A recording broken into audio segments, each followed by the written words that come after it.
I don't have gold, I don't have green, but I'm here to review a horrible franchise.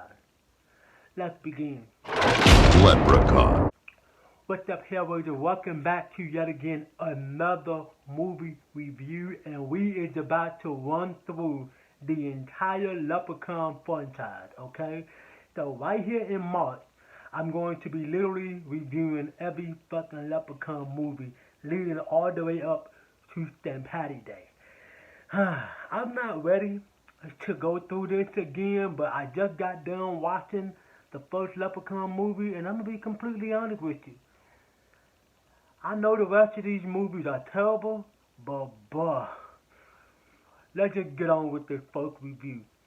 So, Leprechaun is one of those films where I grew up watching these movies, and I was traumatized by this little fucker when I was younger. That's a video for another time. You might end up getting it right here in March, but Leprechaun really started the whole horror thing in me, you know. It was the first horror film that I watched, and it put my ass in the hospital. Another story for another time. But yeah, so this first movie tells the story about a family that end up in this farmhouse location, and there's some very strange thing going on there, and there's a little green little monster on the loose, and they end up taking one of his little fucking gold coins, and now he want it back. Boy, so my first pro with this movie will have to be Jennifer Aniston. Now, I'm pretty sure this was her first ever big movie role. I'm pretty sure it was. If it was, she did a fantastic job, you know. She was young, hungry, and fresh. If this was her first role in the movie, girl, you did a good job. I actually applaud this role that she was given. I'm pretty sure Jennifer Aniston would literally laugh in your face, would probably cringe so hard if you mentioned this movie to her. I'm pretty sure she's forgotten about this movie. But it's like I said, I like her in this film. You know, she doesn't try to take this shit too serious. I don't think this movie was meant to be taken serious. We'll talk more about that later on. But yeah, Jennifer Aniston, I love her in this movie. Gorgeous too, isn't she? To go along with that, I would have to say Warwick Davis, you know, the actual Leprechaun, the guy who played the Leprechaun. Give him a choice, you know, him. I love that guy. He scared the fuck out of me when I was little. But I love him. His performance as Leprechaun, very witty, very comedy-like, you know, always riffing with his little one-liners and shit like that. Some good fucking nostalgia, you know what I mean? It's one of them films where when you watch it, kind of takes you back to that time period, at least for me. To follow up with that pro will have to be the whole B-movie charm, okay? This is one of them films where you don't take this shit serious. Don't take this shit serious. It's one of them films where when you watching it, you go like, this shit is hilarious for all the wrong reasons. And this is what a B-movie is. Terrible. The quality dip is so poorly executed. We'll get more on that in just a second, but later on.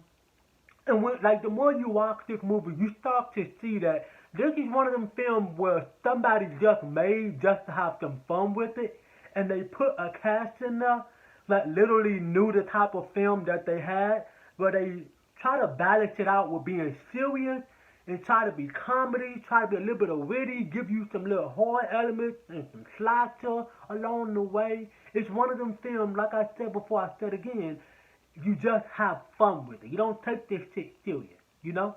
And to add along with that will have to be the fact that how witty this movie feels. It's one of them films where the more you watch it, you start to realize that it's just a goofy ass comedy movie about a little midget, a little midget guy, a little monster who's running around trying to fuck some people up that took his gold.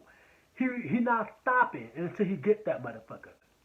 That is creepy enough, but what's even more creepier is the little farmhouse location that they had. This could have easily took place on Island. I believe Island.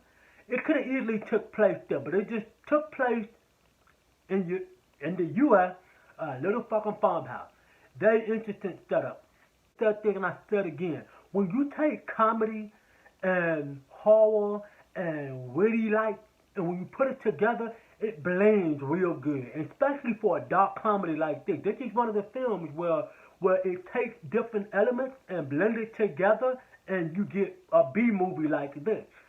That's what makes the Leprechaun so interesting to me, because it's a B movie that really doesn't take itself serious. This film is one of them things where you'll probably say it's so bad it's good, but you haven't seen nothing yet. Just wait till we get further on into the franchise. And my last pro will honestly have to be the 90s charm. I mean, this movie looks and feels like the 90s, what I remember when I first watched this movie. I love the look.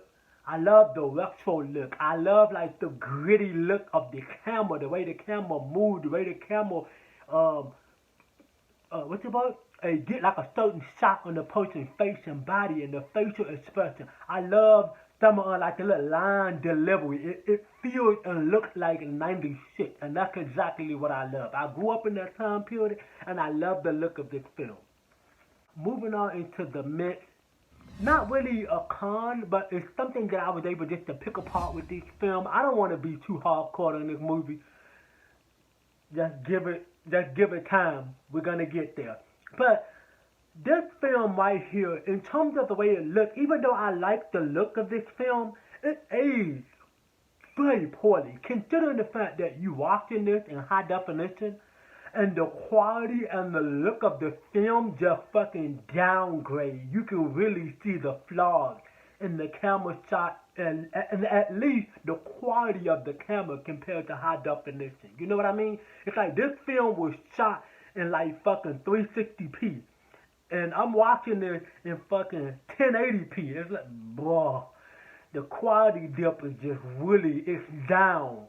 It looks so bad, but I still love it because it's that 90s gritty look. The mix for me would have to be the fact that there's a kill in this film that always bothered me even back then, and even now, it bothered me even more.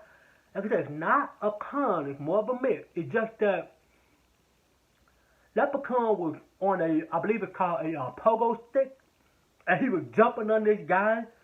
And when they aim the camera down at the guy's body, you can clearly see somebody got a broomstick just hitting the guy with it. And then they aim the camera back up. You can literally see the Leprechaun bouncing on the pogo stick. And then they aim the camera back down, somebody doing like this.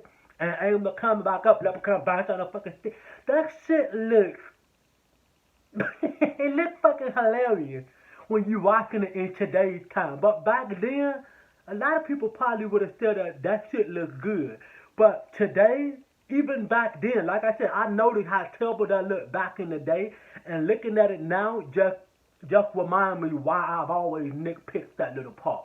My overall thought is that this first Leprechaun film, man, it's just a guilty pleasure, man. You know, it's something that I grew up with. It's something that I will always go back to if I'm in the mood for some over-the-top, gritty, witty comedy type of spoof-like movie. This would be one of them films that'll pop to my head. I will truly say this entire franchise is very underrated. You know, if you look at, like I said, if you're looking for a goofy time, watch one of these films. Trust me, you will love it.